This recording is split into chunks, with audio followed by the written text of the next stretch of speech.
Hello everyone, this is the Anudal, aka the German Viking, and I wanted to. It's basically going to be a three-part series because it's interesting that Erik Kain has done three articles on Star Wars and how he has been defending hardcore uh, how Rey is not a Mary Sue and tries to explore this in three different articles, and I want to touch upon each of the articles in a separate video each. So, the title says of the first article from January 4th, 2016. No, Rey from Star Wars: The Force Awakens is not a Mary Sue. If you might be hearing some dog barking in the background, that's my one dog being very, very annoying, so I have to excuse that, but I'm gonna try to go through this article nonetheless. Emerging from the sea of gripes of Star Wars The Force Awakens is perhaps the most peculiar of them all, that the film's female protagonist Rey is a Mary Sue. Which is. What is a Mary Sue? A Mary Sue is a female fanfiction character that is cloyingly perfect in every way. It stems from a character of the same name in a parody piece of Star Trek, fanfiction by Paula Smith, published in 1973 in the fan-size Menagerie. I think that's how you pronounce it. In a Trekkie's tale, which is less than a page long, by the way, and can be read in its entirety at the last link. The character Mary Sue is perfect in every conceivable way. Even as a teenager, she commands the love and respect of Captain Kirk and intrigues Spock with her logical prowess. She wins awards and dies a tragic death.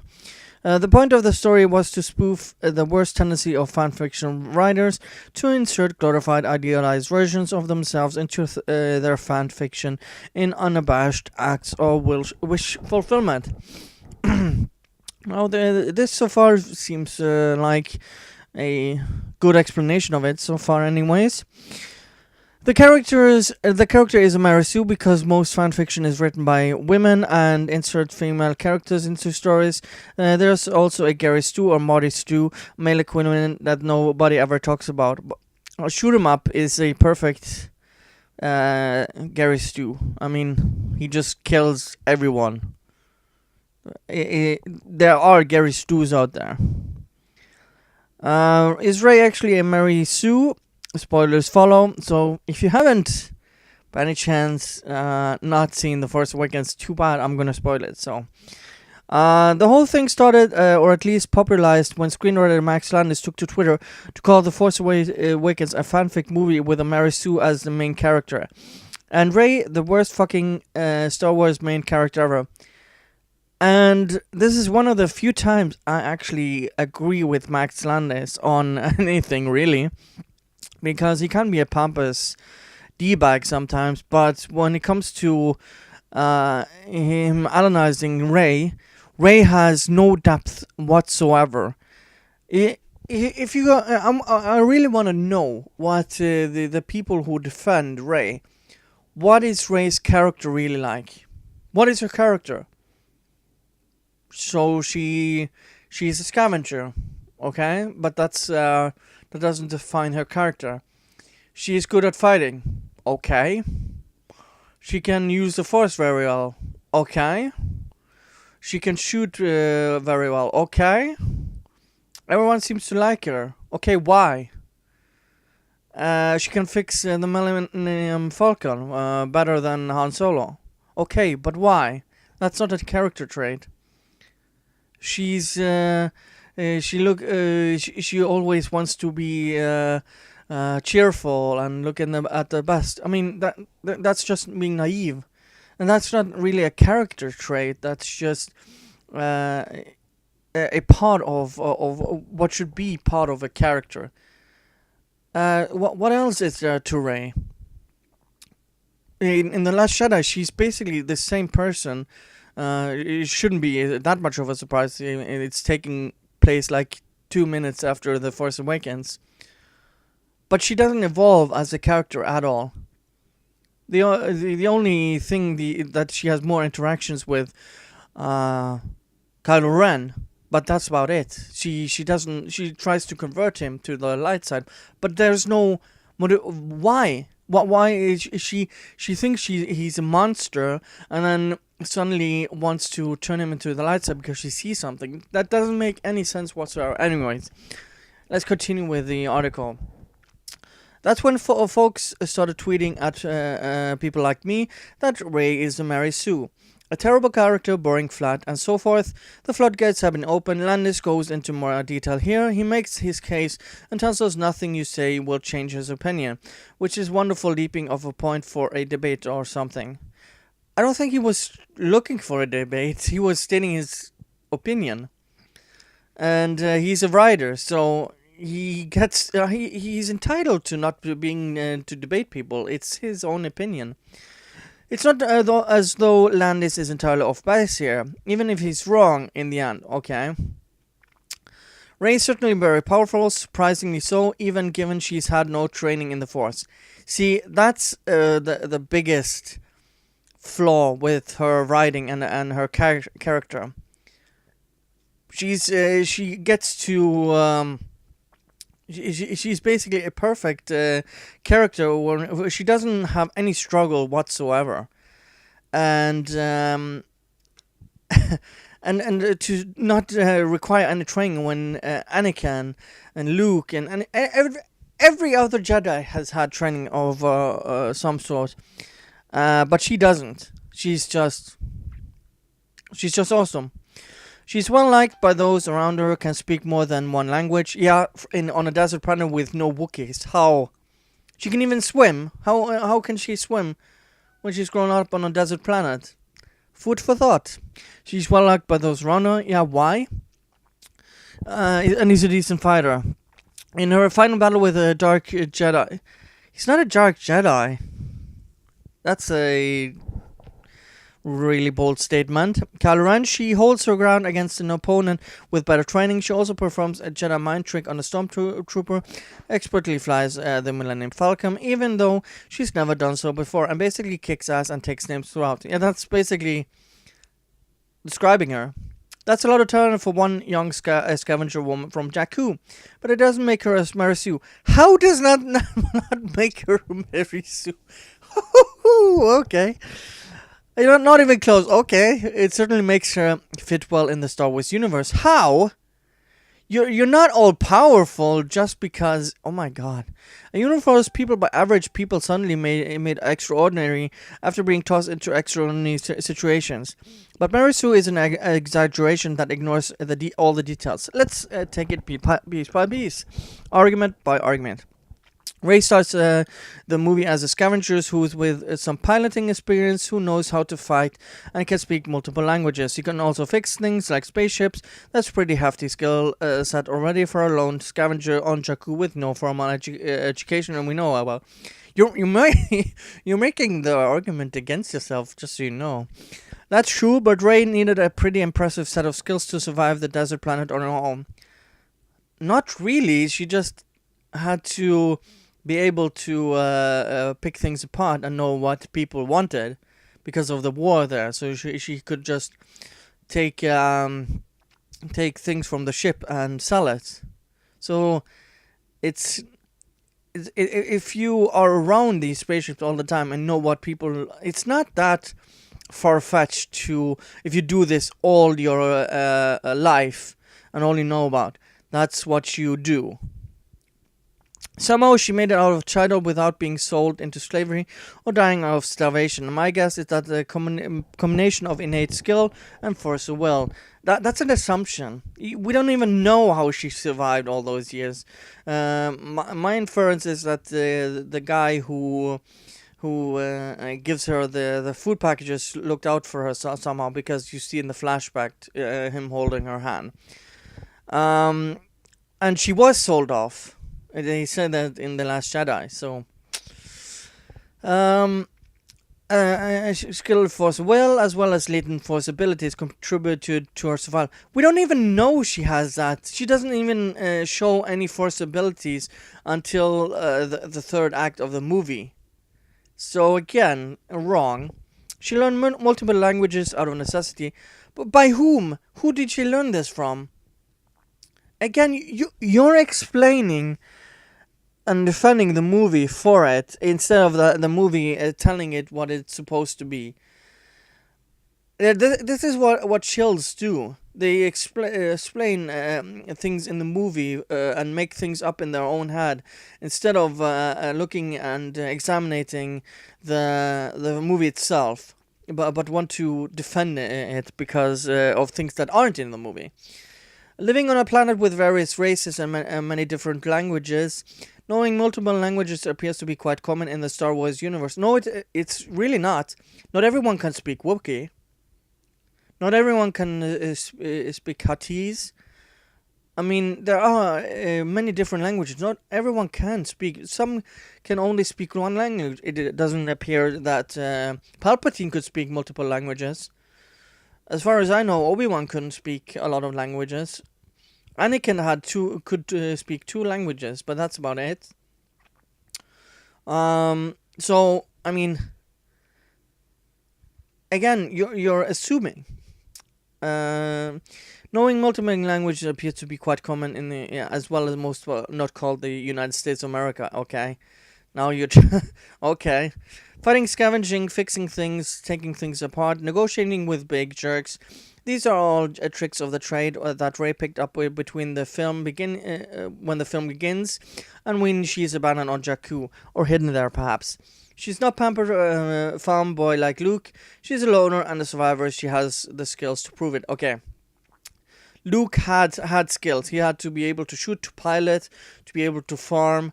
So, wow. You're really, really defending this movie. And you're, again, assuming things before the movie even begins. And try to explain it that way so you can defend your position. You can even prove this with what happens in the movie. You have to, again, make things up in your own head. She flies the Millennium Falcon with no experience at all. That's a little far-fetched, don't you think? Frankly, flying spaceships in the Star Wars universe has never looked all that hard. Oh, okay. So why can't Finn pilot a ship in the same movie? That's interesting. And not everyone can fly.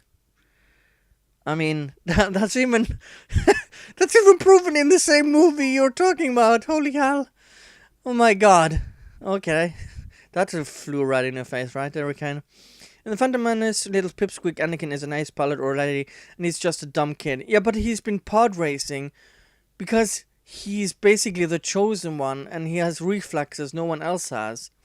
So he's used those reflexes and become a good pilot. But he's helpless in any other way. The only way he can provide is basically putting pod races together and being a good mechanic. But he doesn't have any other skill sets.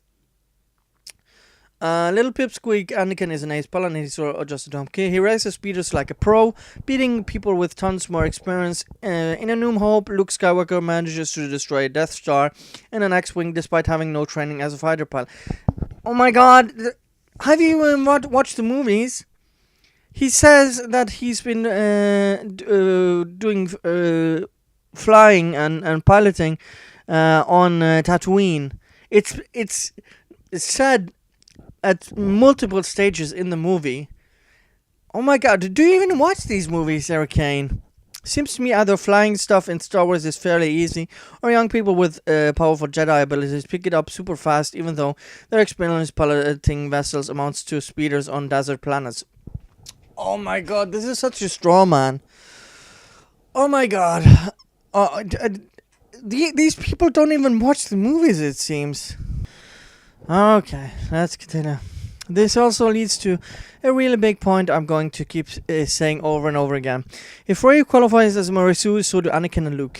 Just because Luke needs help in some situations doesn't mean he isn't a Marisu or a Garrus. Oh my god. Oh, yeah. So now you're moving the goalpost, are we? So Luke needing help.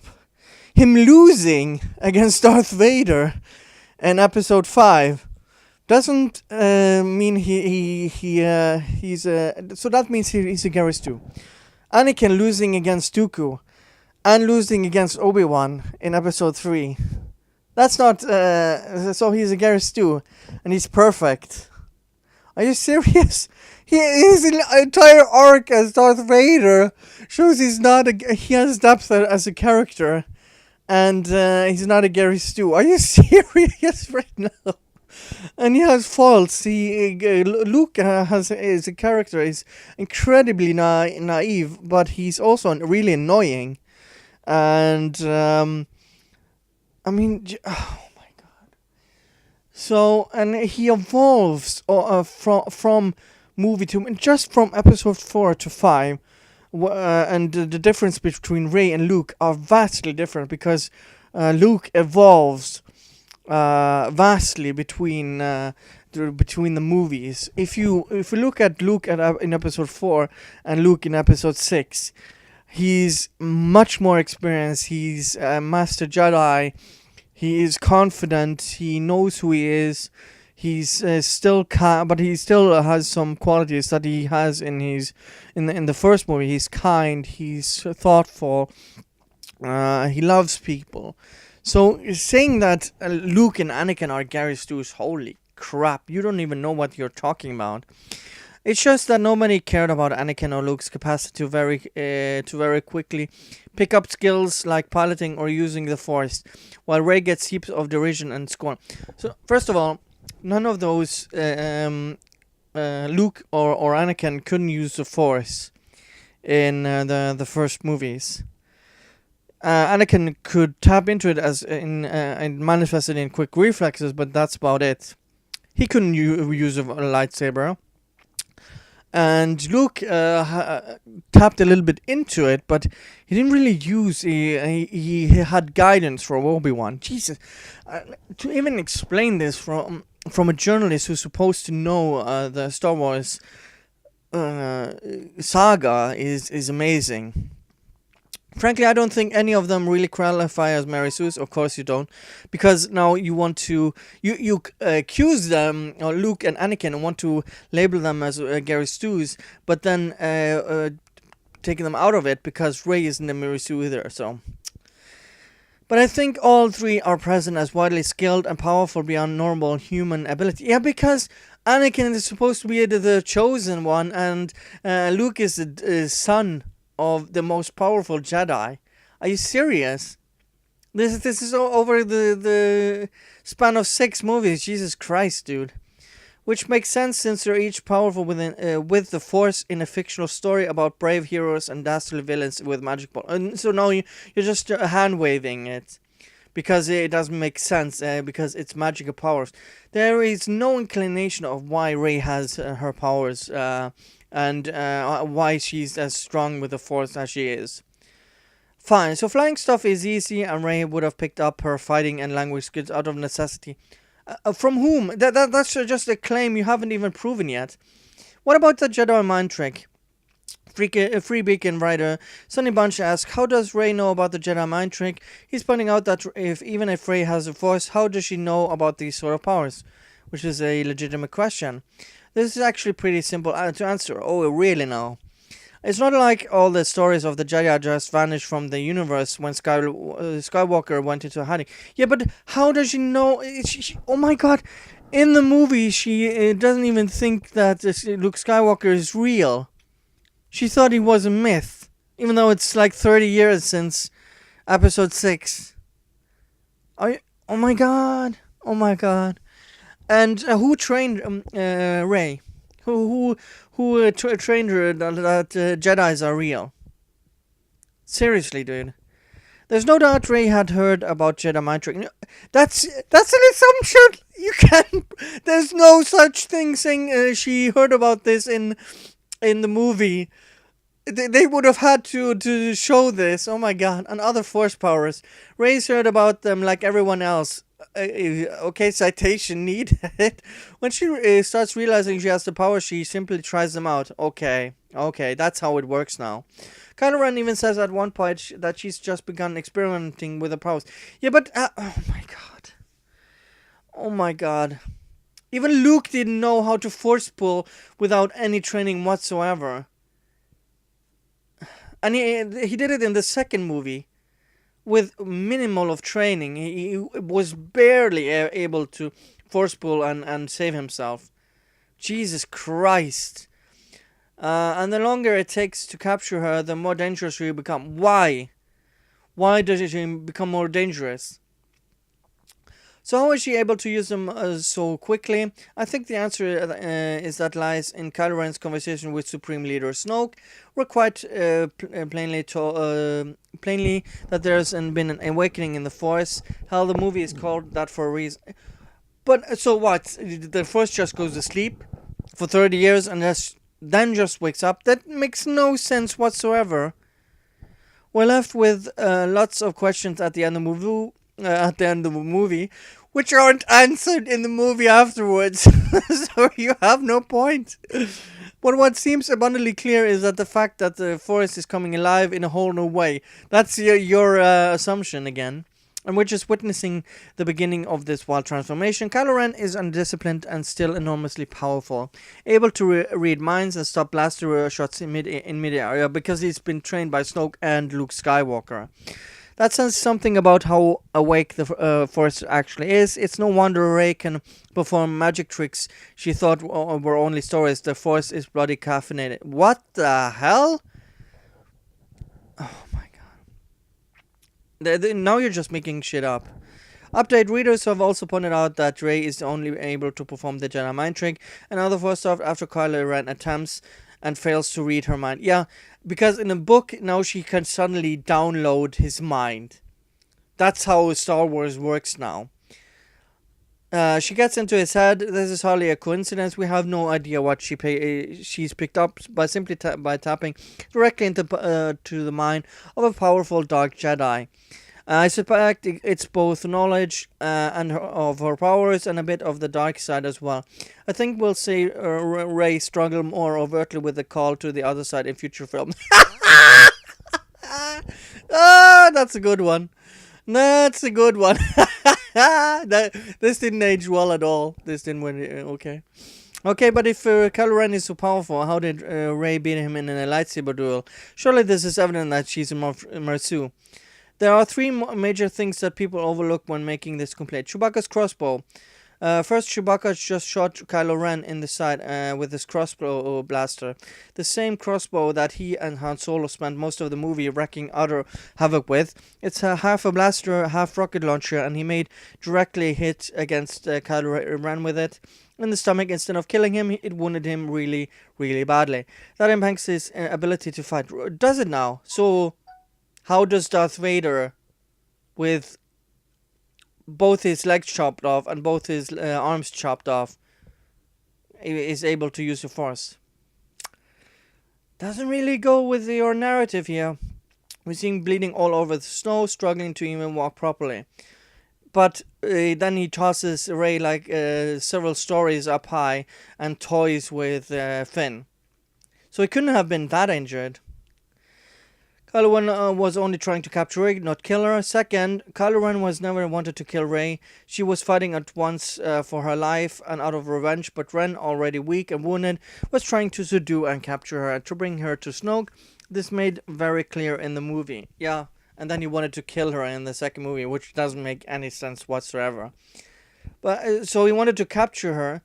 Okay, but then why does he lose? He could have just thrown her like forever with his force powers. Why doesn't he do that?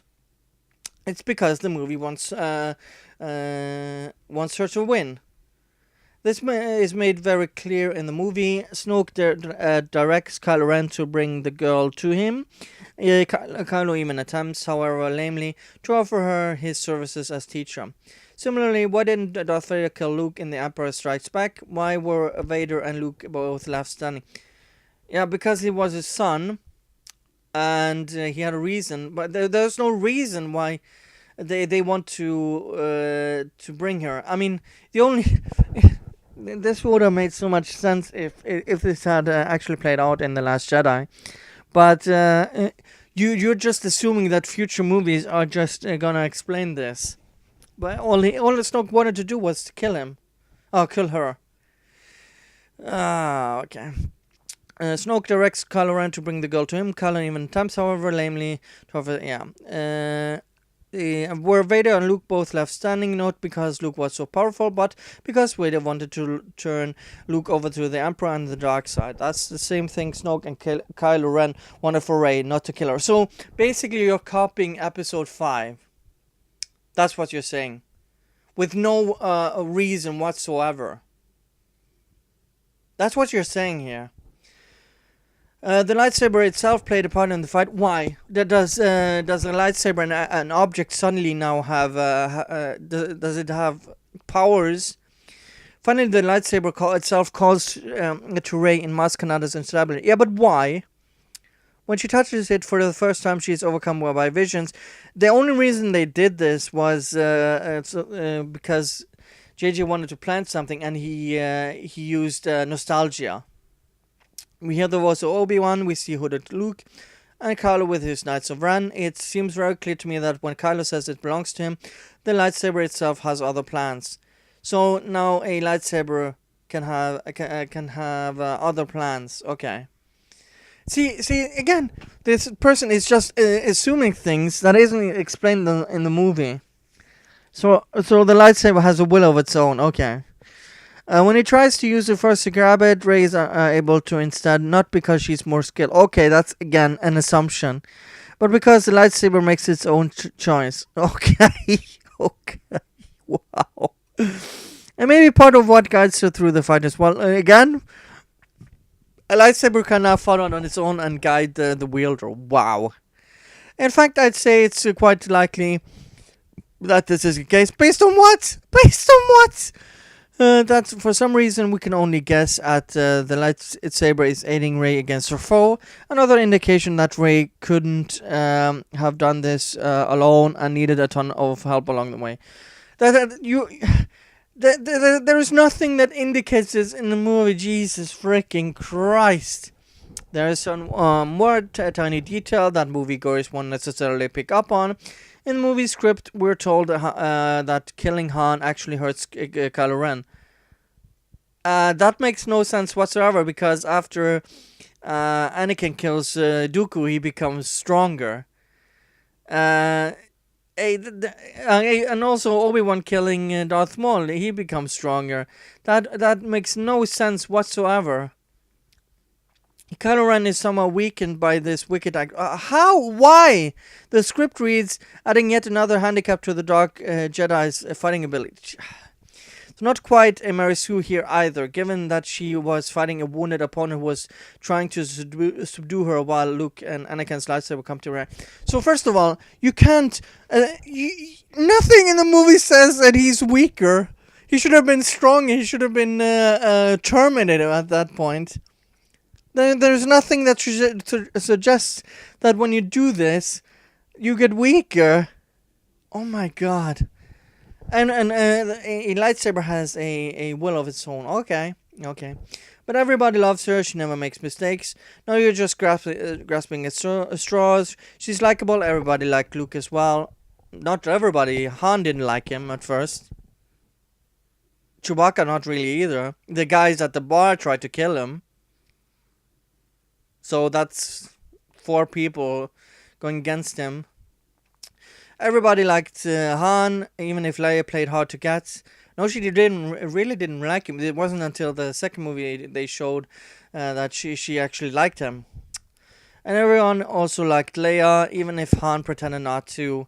As Star Wars has likable characters, it pretty much defined the original trilogy. Yeah, because they told story over 3 movies that with characters that made sense. The prequels failed largely because the characters were so unlikable in comparison. That's your claim. I mean, people might think differently. I like the prequels. I know it's not a popular opinion, but that's a subjective statement or a claim that you can't back off. With I mean, the article is horrible so far already. Ray and Finn get off to a bad start, but that turns around quickly after they escape the TIE fighters. Like two little kids bouncing up and down, praising one another. It's charming and an enormously upbeat moment in an age when movies tend towards cynicism. Yeah, but why is he happy after killing soldiers he grew up with and trained with?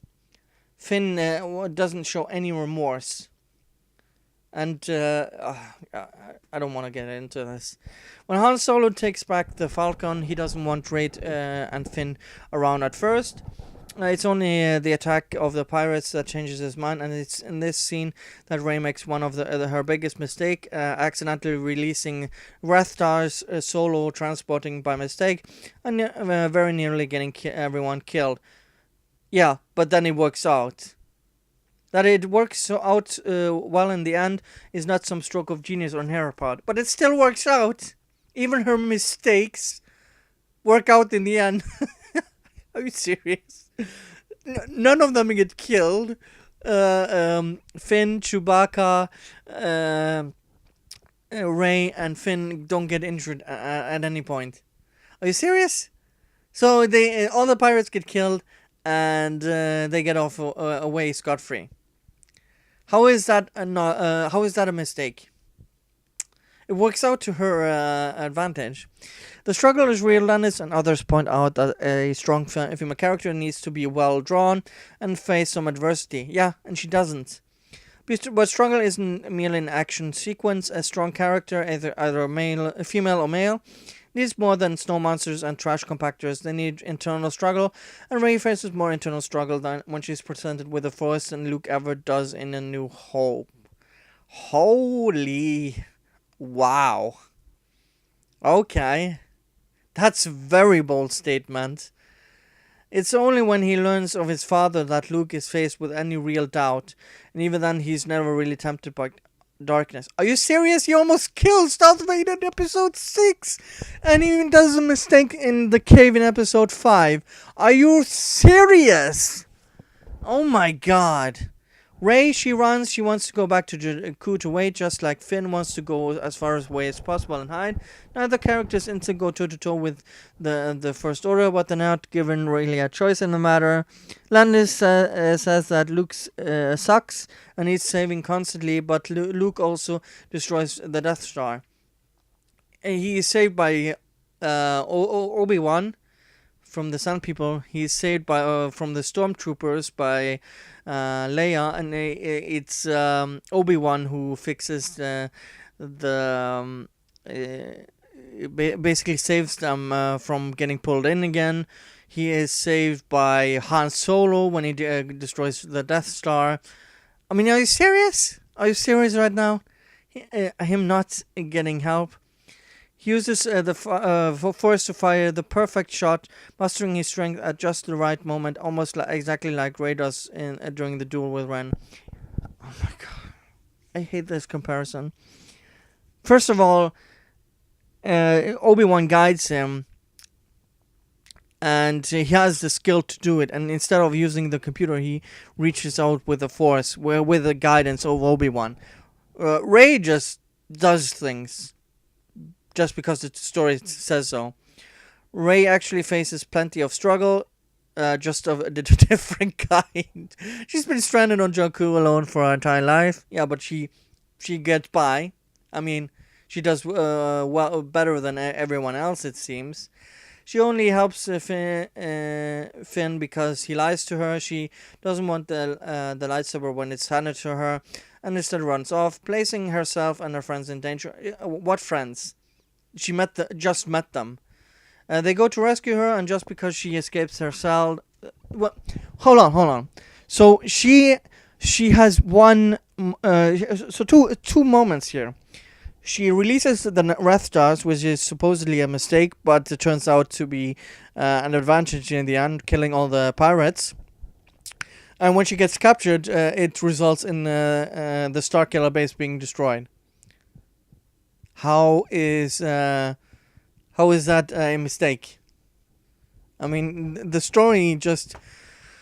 things happen to her and she gets her way out of everything.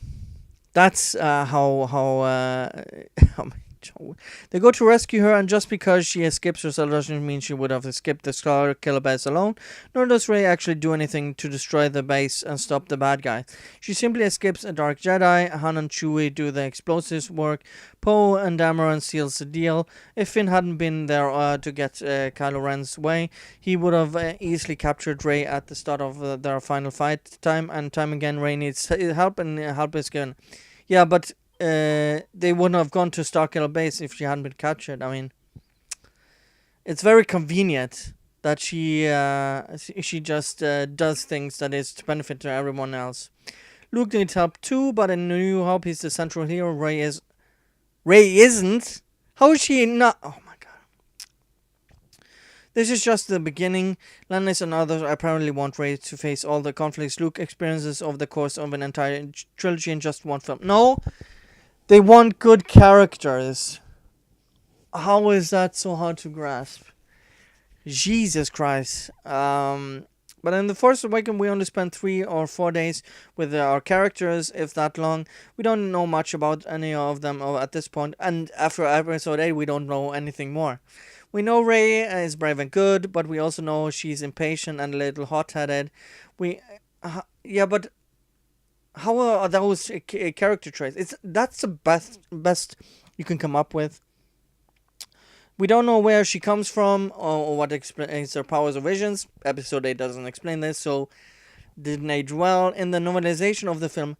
So so to defend your position, you have to go to the novelization that's not in the movie to defend your position. That's how crappy of a movie this is, when you have to go to the books to defend.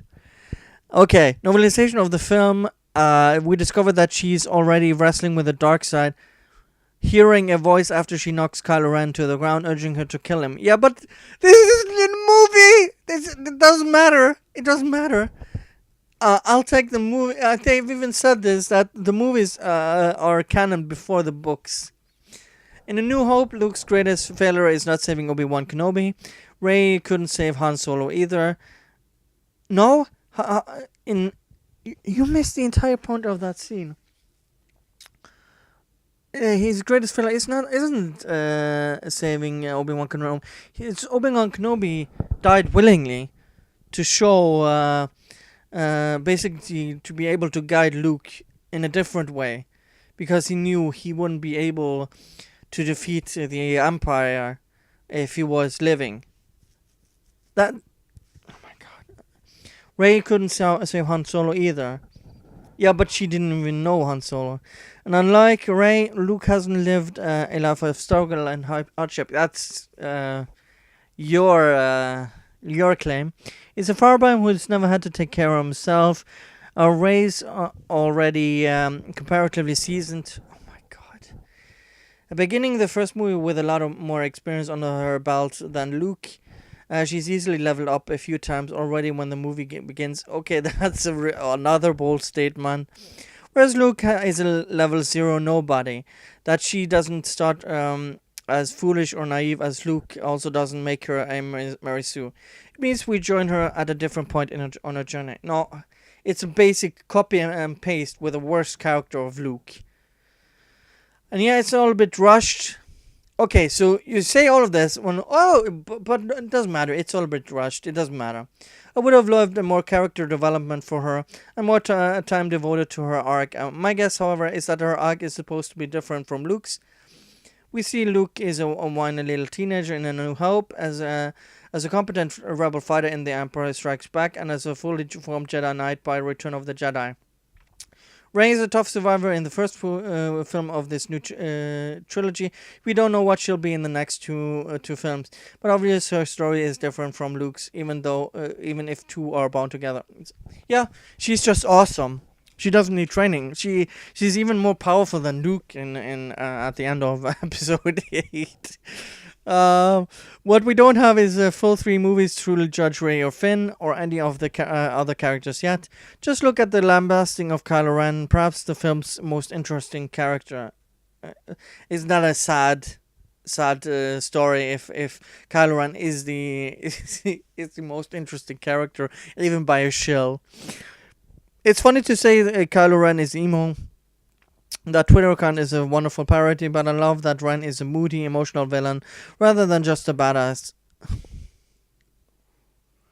You know what was frightening about the Empire was their competency, their emotional strength, instead of just whining like a teenage boy that can't control their emotions. It's a bad character.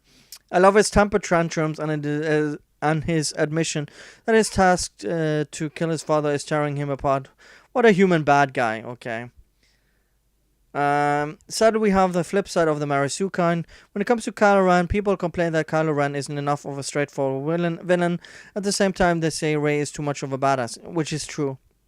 The guy is too emotional. The girl is too tough. Whatever will we do with these slightly not traditional gender roles? Oh my god! Here we have his true agenda. Oh, they're not conforming to the regular gender roles. Yeah, because Rey is basically a dude at this point. She has no character whatsoever, and Kylo Ren is just a teenage girl. You're just showing their bad characters. Sure, Rey isn't fully drawn, Finn isn't either, but neither was Luke or Obi-Wan or Han Solo or Leia by the end of the New Hope. Yeah, but in itself, A New Hope is a complete story. The Force Awakens relies on 6 other movies and relies on the movie afterwards to explain what is happening in that movie. That is just laziness. People judge The Force Awakens as though it has to be all 3 movies at once, but imagine you'd only seen A New Hope. Imagine how many problems that movie actually has. No, it doesn't. It's actually a brilliant movie. Not my favorite of Star Wars, but it is contained in one story. You can watch it just as one contained story. Empire relies on the first movie and the third movie to close the chapter of that trilogy. But The New Hope doesn't rely on other movies to be a good movie. Do you even movie, man? Imagine how many problems. It was not until all 3 original movies were out that we could truly judge each character. No? Again, wrong. What we knew and understood of Darth Vader, of the galaxy itself, of the Force, was greatly expanded with each film. The Force Awakens isn't a perfect movie, so why are you saying it basically is? Because Rey is an awesome character. The action is great. No, it's not. But it can overshadow the slower moments. The characters are great, but they aren't terribly fleshed out yet. So The Force Awakens isn't great, and the characters aren't fleshed out, but the characters are great. Okay. This is merely Act 1 of the story. It's no accident that Rey finds Luke on a planet called Acto. According to the film script, Acto sounds a lot awful like Act 2. And we've established the universe decades after the events of the Return of the Jedi. The stage has been set, but the story has only begun. Writing of Rey, the first female Jedi in any of these films. What? No, she's not. Adigalia. You have Ayala Sakura. Ahsoka. Are you serious, dude? This just shows he doesn't know what the hell he's talking about. As a Mary Sue is pretty lame, it turns out. It sounds good on paper as long as you ignore major sections of plot from the movie, okay? You can check off all the boxes as long as you leave out huge clues to the contrary. If Rey had actually been written as a Mary Sue, she would have done all of the above but beaten Kylo Ren without any of his handicaps in play. But she did. He beat off Finn pretty easily, and Force pushed her away pretty easily. But then she just beat him. A guy who is trained by Luke Skywalker and Snoke against a girl that has had no training whatsoever. And she even beats him with the Force push in episode 8. If Frey had actually been written out, she would have done all of the above. With any of his handicaps in place, she would have rescued the Poe from his burning X-wing, and then flown it expertly to fire the final shot. She would have all. Now you're just making strawman arguments, dude. She would have known she was a Jedi all along. No, Luke even doesn't say that, and you accuse him of being a Garrus too, but don't accuse him of being a Garrus too, because you think you have to be omnipotent to be a Mary Sue. And never would have been captured, instead leading the effort to rescue Finn, and so on and so forth. To me, Rey is far more complex, mysterious, and interesting than our critics allow. Maybe episode 11 would prove me wrong. Yeah, it does. But it wouldn't count on it. Star Wars has always about somewhat unrealistic characters in totally unrealistic space opera. Now you're just, again, moving the goalpost. Oh, it's just a space opera. It's not consistent and in any way. That's part of what makes it so great. Rey fits into this universe perfectly, at least so far. Oh, wow. Well, I spent enough on this garbage piece. This is part 1 of the series. It's 45 minutes in, so thank you guys for anyone who's watched this far. Anyways, thank you guys for watching, and see you guys next time. Bye.